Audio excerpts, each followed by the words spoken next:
Welcome to அபி சமையல். நம்மளுக்கு சம்மர்னாலுமே எல்லார் வீட்லேயும் செய்வாங்க. மாங்காய் சாதம் செய்யாமல் இருக்க மாட்டாங்க.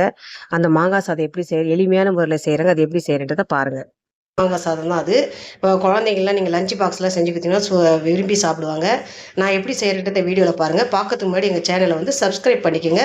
பக்கத்தில் இருக்கிற பெல் பட்டனை ப்ரெஸ் பண்ணிக்கங்க. அப்போ தான் நாங்கள் போடுற வீடியோ உங்களுக்கு கண்டினியூ வரும். வாங்க வீடியோக்குள்ளே போகலாம்.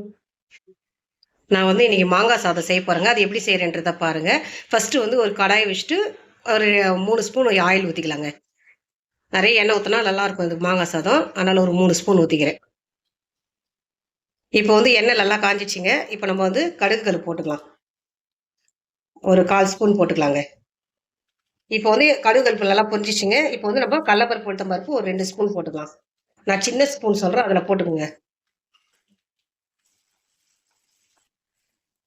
இப்போ கடலப்பருப்பு உளுத்தம் பருப்பு வந்து பொன்னிறமாக வந்த பிறகு நம்ம வந்து பச்சை மிளகாய் போட்டுக்கலாங்க. ஒரு 3 பச்சை மிளகாய் போட்டுக்கலாம். நான் கட் பண்ணி வச்சுருக்கேன், ஆனால் நிறைய தெரியும். அப்புறம் கொஞ்சம் கருவேப்பிலை,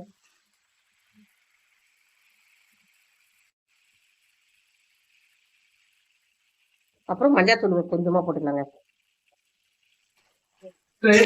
பெருங்காயம் கொஞ்சமாக போட்டுக்கலாங்க. மெயினாக பெருங்காயம் போடுங்க, நல்லாயிருக்கும். இப்போ கொஞ்சமாக உப்பு போட்டுக்கலாங்க.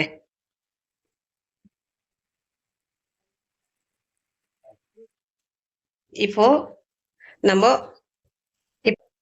இப்போ வறுத்து வச்ச கலாவட்டை கொஞ்சமாக போட்டுக்கலாங்க. அது உங்கள் விருப்பம் தான், நீங்கள் போட்டாலும் போடலாலும் விட்டுடலாம், ஸ்கிப் கூட பண்ணிக்கோங்க. இப்போ நல்லா கலக்காக்கொட்டை கூட நல்லா இதுவாகிடுச்சுங்க.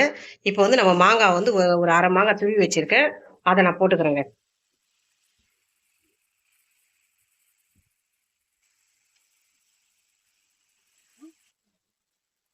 இப்போ வந்து மாங்காய் நல்லா வதங்கிருக்குங்க. பச்சை வாசனை போன பிறகு நம்ம ஒரு 10 நிமிஷம் கழிச்சு ஆஃப் பண்ணிக்கலாங்க.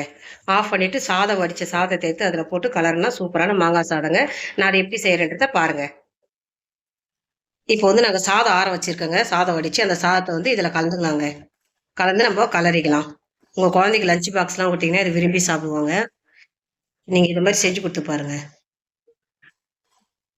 நல்லா சாதம் போட்டு இது மாதிரி கொஞ்சம் கொஞ்சமாக கலரிங்க. மொத்தமாக போட்டு கலரக்கூடாது. கொஞ்சம் கொஞ்சமாக போட்டு கலரிங்கன்னா அந்த வந்து மாங்காவோடைய இது வந்து கரெக்டாக இருக்கும், பர்ஃபெக்டாக இருக்கும். இப்போ பாருங்கள், எல்லா சாதமும் போட்டு கலரிட்டோம். நான் எப்படி செஞ்சேன் இந்த வீடியோவில் பார்த்துருப்பீங்க. அதேமாரி நான் எப்படி செஞ்சிருப்பேன், இந்த மாங்காய் சாதம் எப்படி செஞ்சிருப்பேன்னு இந்த வீடியோவில் பார்த்துருப்பீங்க. இதேமாதிரி நீங்களும் செஞ்சு பாருங்கள். எங்கள் வீடியோ பிடிச்சிருந்தா லைக் பண்ணுங்கள், ஷேர் பண்ணுங்கள், கமெண்ட் பண்ணுங்கள், சப்ஸ்கிரைப் பண்ணுங்கள். எங்கள் சேனலுக்கு சப்போர்ட் பண்ணுங்கள். தேங்க்யூ, பாய்.